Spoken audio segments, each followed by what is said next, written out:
प्यारे बच्चों, आज हम पढ़ेंगे फ्रैक्शन एंड इट्स टाइप्स, भिन्न और उसके प्रकार। क्या हम अब तक जो भिन्न के बारे में जानते हैं वह बिल्कुल सही है या सब कुछ है?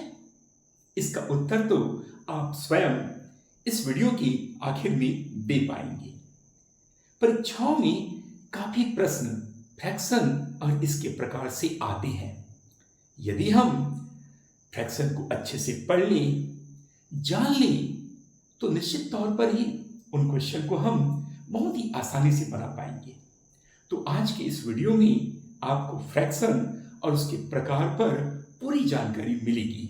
आप इस वीडियो को पूरा देखिएगा। चलिए शुरू करते हैं। तो आज का टॉपिक है फ्रैक्शन एंड इट्स टाइप्स। मैं हिंदी और अंग्रेजी दोनों में बताऊंगा, भिन्न और इसके प्रकार। तो शुरू करते हैं। क्या हम भिन्न के बारे में जानते हैं? क्या भिन्न को हम किसी उदाहरण से जोड़ के देखते हैं? चलिए भिन्न की शुरुआत में एक उदाहरण से करता हूं। उदाहरण ये है इस धरती के बारे में।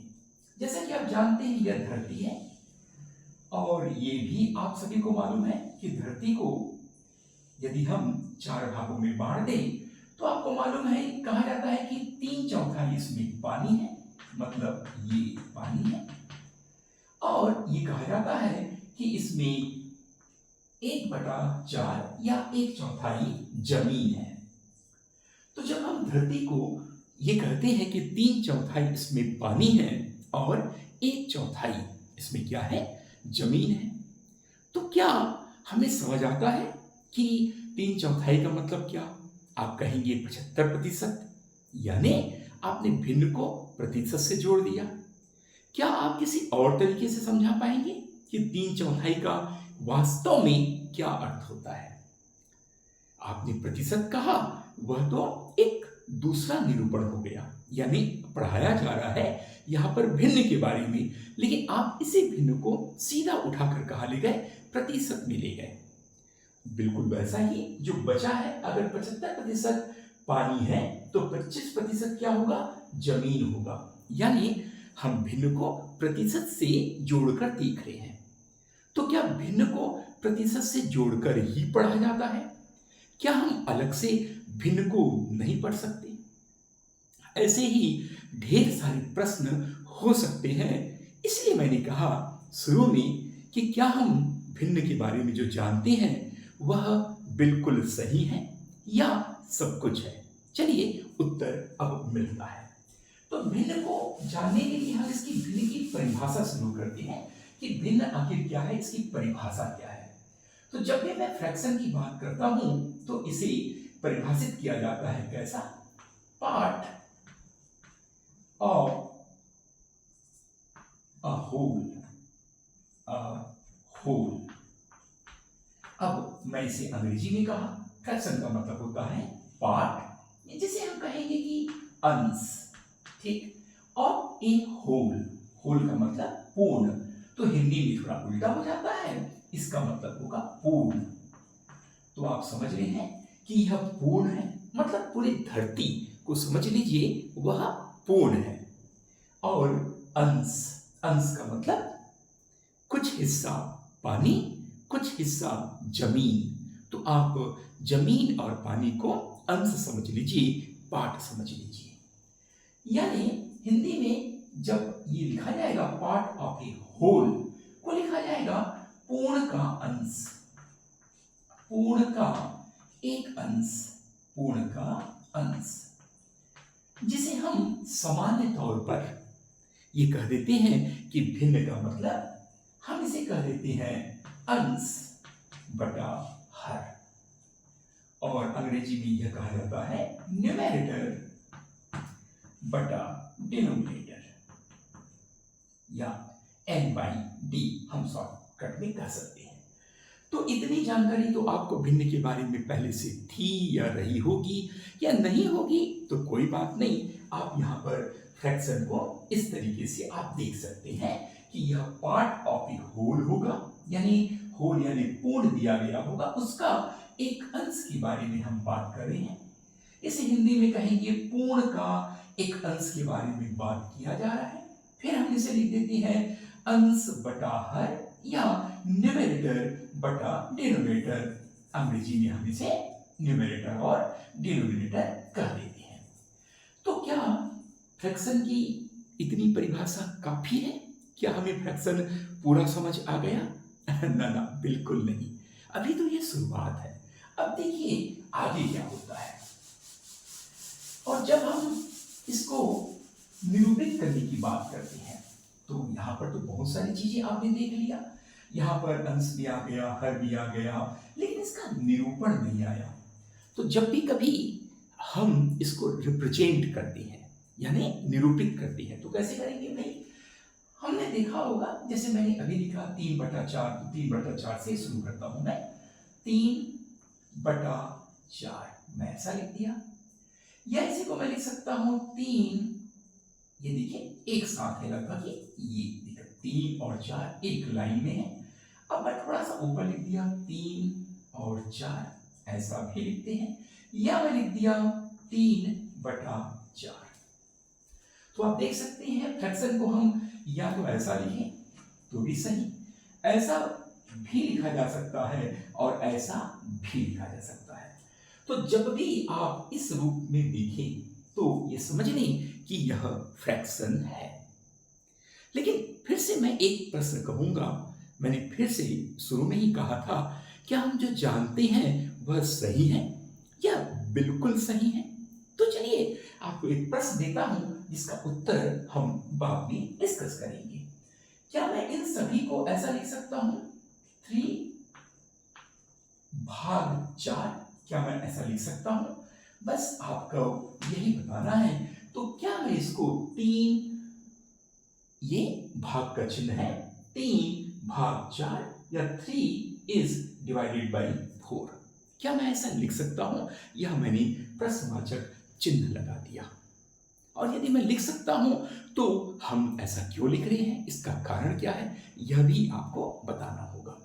तो आप ये देखिए कि भिन्न को हम ऐसा, ऐसा या ऐसा कैसे भी निरूपित करें, ये सभी सही है। इनको ऐसा निरूपित किया जा सकता है, पर ऐसा निरूपित किया जाता है कि नहीं, यह आपसे मैं पूछ रहा हूं, क्योंकि आपने तो पढ़ा है या जानते हैं, इसीलिए यह लेक्चर में मैं भिन्न और उसके प्रकार पर पूरी जानकारी देने वाला। अब हम देखते हैं फ्रैक्शन एंड टाइप्स में इसके प्रकार के बारे में कि इसका प्रकार कैसे होता है, कितने प्रकार होते हैं। क्या आप जानते हैं भिन्न के भी प्रकार होते हैं? क्या आपने कभी सुना है? यदि नहीं तो कोई बात नहीं, हम एक एक करके देखते हैं। तो सबसे पहला प्रकार है नंबर 1, फर्स्ट, प्रॉपर फ्रैक्शन।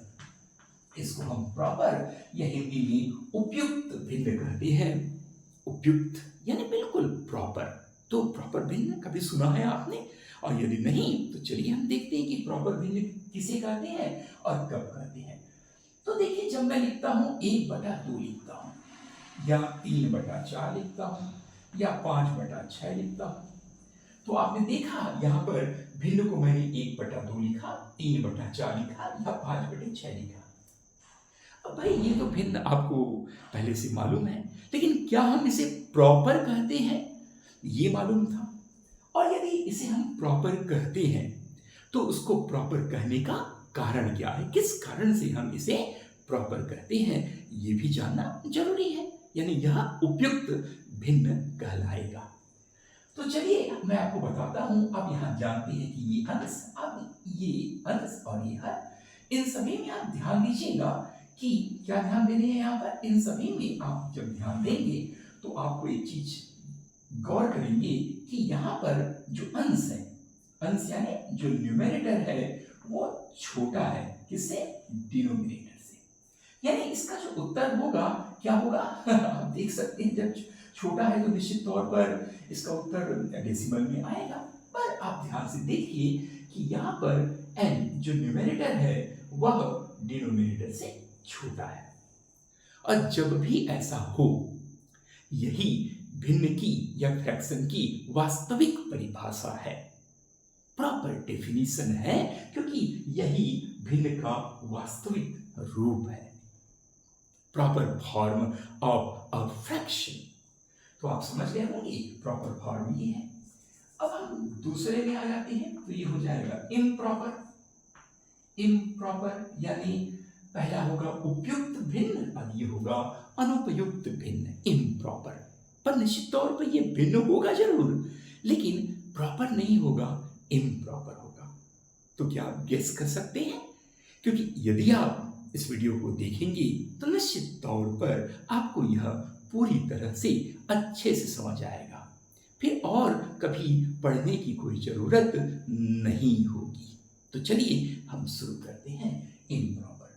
तो क्या मैं इसको लिख दिया 3/2, फिर मैंने लिख दिया इसको 6 या 5/3, इसको मैंने लिख दिया 4/7/3, इस प्रकार लिख दिया। चलिए, तो अब देख सकते हैं फिर से यह फ्रैक्शन है, भिन्न है, पर मैं यहां पर बात कर रहा हूं किसके प्रकार की बात कर रहा हूं, तो ये इम्प्रॉपर होगा, क्योंकि अब जब ऊपर बड़ा है मतलब इसका जो उत्तर होगा 1 से ज्यादा आएगा। इसका मतलब पहले वाला जो उत्तर था वो 1 से क्या था, कम था। बिल्कुल सही।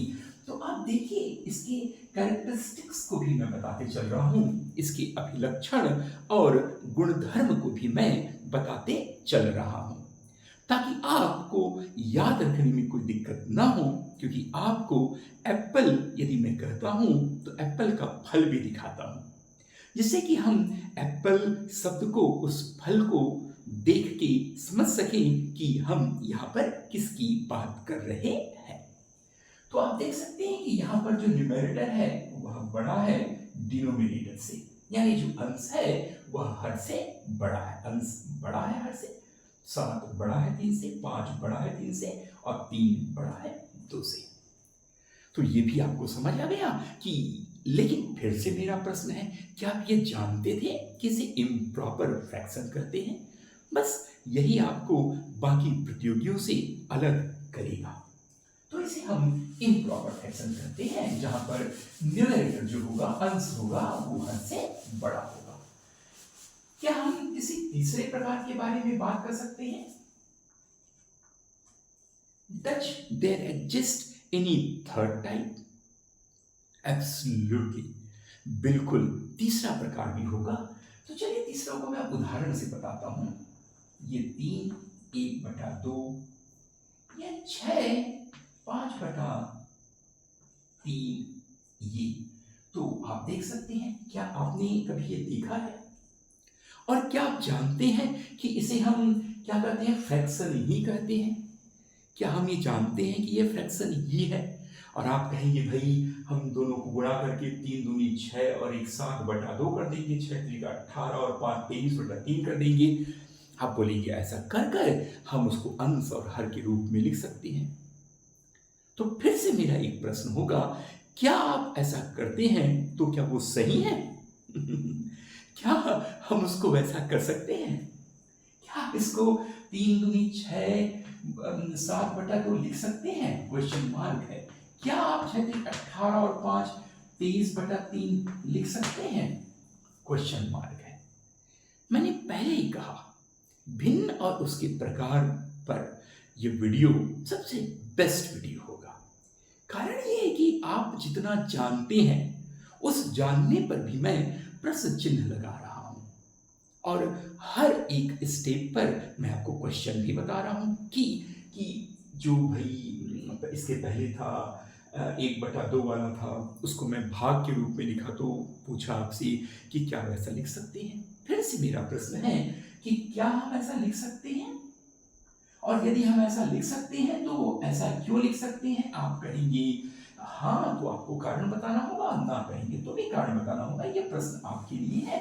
तो चूंकि प्रश्न के विभाग में ना पढ़कर मैं आगे बढ़ जाता हूँ, क्योंकि मुझे बस ये बताना था कि यहाँ पर इस चैनल में जो पढ़ाया जाता है उसकी कितनी गुणवत्ता होती है, क्वालिटी होती है, इसका हमें ध्यान रखना है। तो ये इससे आपको फायदा होगा तो हमें खुशी होगी। तो ये क्या होगा, कंपाउंड, इसे हम कहेंगे कंपाउंड। ये कंपाउंड यानी यौगिक। तो आप देख सकते हैं कि ये यौगिक भिन्न है, कंपाउंड भिन्न है। तो कंपाउंड में क्यों भिन्न है? तो आप देख सकते हैं यहाँ पर 1/2 तो फ्रैक्शन है, लेकिन 3 यहाँ पर इंटीजर है। वैसे ही 5/3 फ्रैक्शन है और 6 यहाँ पर इंटीजर है। अब यहाँ पर फिर से आता है कि क्या 1/2 और 5/3 का प्रॉपर या इम्प्रॉपर से जुड़ना जरूरी है? क्या हम इसे प्रॉपर इम्प्रॉपर? नहीं, चाहे ये फ्रैक्शन प्रॉपर हो या इम्प्रॉपर हो, कुछ भी हो सकता है, लेकिन इस तरह से लिखा जाए, साथ में एक इंटीजर भी होगा, पूर्णांक भी होगा, जैसे 3 और 6। तो यहां पर आप देख सकते हैं इसके पहले जो हमने पढ़ा था दोनों का यह मिक्स है, तभी इसका नाम है कंपाउंड। तो मेरा फिर से प्रश्न है 3 1/2 और 6 5/3 को हम हल कैसे करते हैं? तो ये मत कहिएगा कि हम इसको 3 दूनी 6 और 1 7/2 कर सकते हैं। यदि आप ऐसा कहते हैं तो निश्चित तौर पर आपको चेक करना होगा कि वैसा सही है या नहीं। पर मैं आपको कहा था कि यहाँ पर मैं कुछ अलग और नया ज्ञान दूंगा। तो वो ये है कि अगर हम इसको ऐसा लिखते हैं तो कैसे लिखेंगे? ये लिखा जाता है 3/1/2 और ये लिखा जाएगा 6/6, क्या है? होल नंबर है, इंटीजर है, और इसको लिखा जाएगा 5/3। अब आप बोलेंगे भाई आप जब ऐसा लिख लेते हैं तो आप इसे हल कैसे करेंगे? आपको मालूम है बॉडमास या बेडमास, है ना? जब एक से अधिक संक्रियाएं होती हैं तो हम क्या प्रयोग करते हैं, किस नियम का? उसे हम बॉडमास या बेडमास कहते हैं। इस पर भी इस चैनल में आपको वीडियो मिलेगा, उसको जरूर देखना चाहिए। तो चलिए हम देखते हैं, जब 3/1/2 लिखते हैं तो ये क्या हो जाएगा? ये हो जाएगा 3 बेडमास या बॉडमास नियम से 1/2 यानी 0.5। तो इसका उत्तर हो जाएगा 3.5। यहाँ पर भी ये बिल्कुल सही तरीका है। और 6/5 को हम 3 से विभाजित करते हैं तो ये हो जाएगा, आपको मालूम है 3 एकम 3 दशमलव, है ना? फिर कितना बचा? 2 3 छक्के 18, उसके बाद भी चलता जाएगा तो हम ये लिख सकते हैं 7.6। लेकिन फिर से मेरा कहना है यहाँ पर मैंने प्लस कैसे लगा दिया? यहाँ पर आप देख सकते हैं मैंने प्लस लगाया, तो भाई क्या यहाँ पर प्लस है? जी हाँ, बिल्कुल, वहां पर प्लस एग्जिस्ट कर रहा है, लेकिन वो एक हिडन प्लस है, छुपा हुआ धन है। छुपा हुआ धन यानी हिडन प्लस यहाँ पर मौजूद है, विद्यमान है, जिसे हमने इस तरह से लिखा और उत्तर ये हुआ। यानी यह हिडन प्लस यहाँ पर मौजूद है जो इस तरह से लिखे। और फिर से पूछेंगे आपने इसे हल कैसे किया? बेडमास नियम या बॉडमास नियम से हल किया, जहां पर विभाजन पहले होगा उसके बाद एडिशन होगा। तो विभाजन पहले करके हमने ये एडिशन कर दिया और इसका उत्तर ले आया। तो ये भी आपको समझ आ गया कि तीसरा प्रकार क्या है, कंपाउंड। फिर मेरा प्रश्न है, क्या आपको इसके पहले यह मालूम था? इसका उत्तर तो आप ही दे पाएंगे। चलिए कोई बात नहीं, नहीं मालूम हुआ तो जब जागे तब सवेरा, है ना? तो अब हम देखते हैं चौथा। क्या गेस कर सकते हैं क्या कि चौथा भिन्न कौन सा होगा? चलिए बताइए, चौथा भिन्न गेस कर सकते हैं? बताइए। नहीं बता पाए? चलिए कमेंट बॉक्स में बताइए, आप लोग बताएं, बाकी बच्चे। चलिए हम ही बता देते हैं। तो चौथा जो प्रकार होगा ये होगा कॉम्प्लेक्स। कॉम्प्लेक्स का मतलब ये मत समझ लीजिएगा कि संपृष्ठ या इमेजिनरी नंबर आ जाएगा, बिल्कुल नहीं। कॉम्प्लेक्स कहा जाता है यानी यह मिश्रित है। उसके पहले वो यौगिक था, यानी आप जानते होंगे यौगिक और मिश्रण में अंतर है ना। तो यहाँ पर परिभाषिक शब्दावली जो है कॉम्प्लेक्स फ्रैक्शन कहा जाता है। तो जब भी कभी परीक्षा में इस प्रकार का प्रश्न आएगा तो तुरंत आप कहिएगा कि ये कॉम्प्लेक्स फ्रैक्शन है और इसे हल कैसे करते हैं वह भी मैं बता रहा हूं।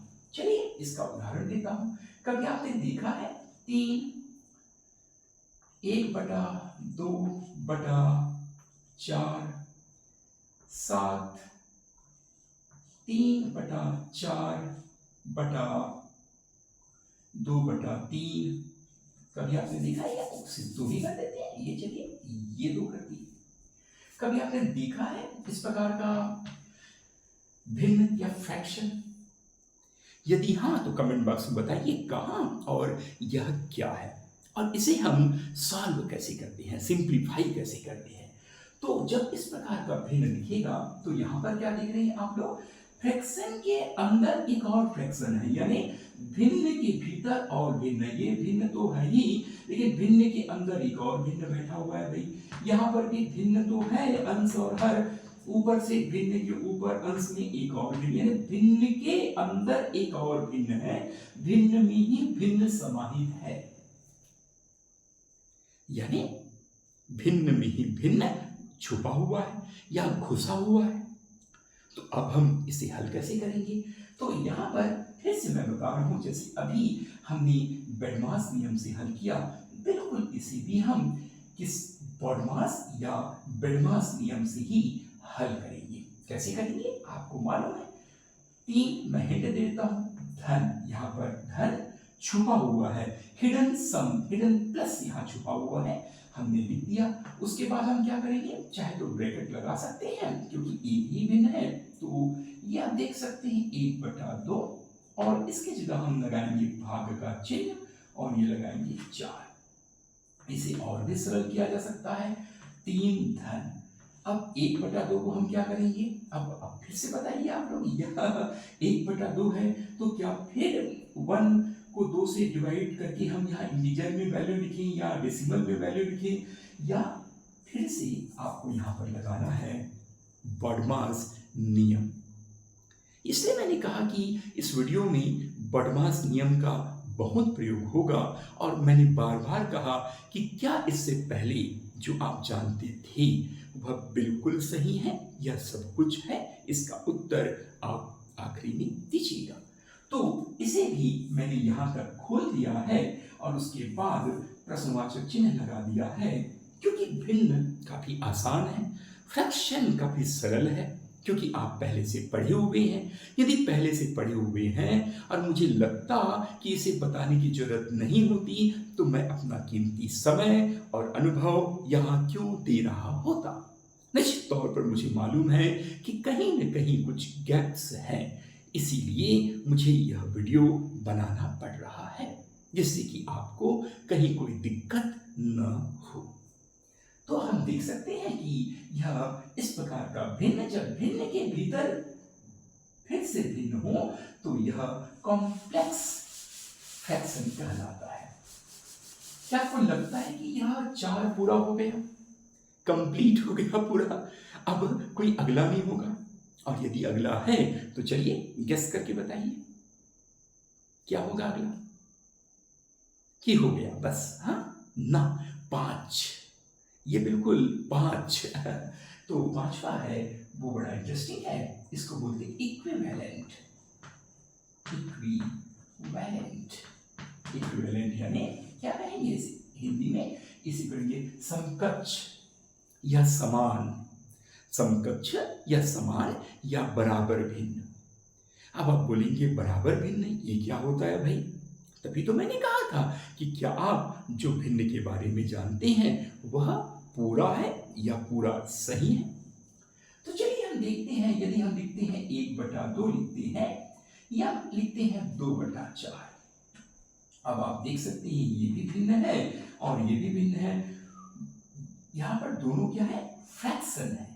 लेकिन आप जब दोनों को ध्यान से देखेंगे तो आपको ये मिल रहा है कि 1/2 को हम 2/4 के बराबर लिख सकते हैं, क्योंकि यह अपने पूर्ण रूप में जब लिखा जाएगा तो ये लिखा जाएगा 1/2 बराबर, जब इसे हम काट देंगे तो हम 1/2 लिख सकते हैं, यानी बायां पक्ष का जो मूल्य है और दायां पक्ष का जो मूल्य है उस मूल्य के आधार पर यह बराबर होगा। वैसे तो दोनों भिन्न अलग अलग हैं, लेकिन मूल्य की भाषा में यदि हम दोनों का मूल्य लिखते हैं, यहाँ पर हम 0.5 और 0.5 लिख सकते हैं। फिर से मैं कहूँगा, क्या हम 0.5 बराबर 0.5 लिख सकते हैं? प्रश्नवाचक चिन्ह है।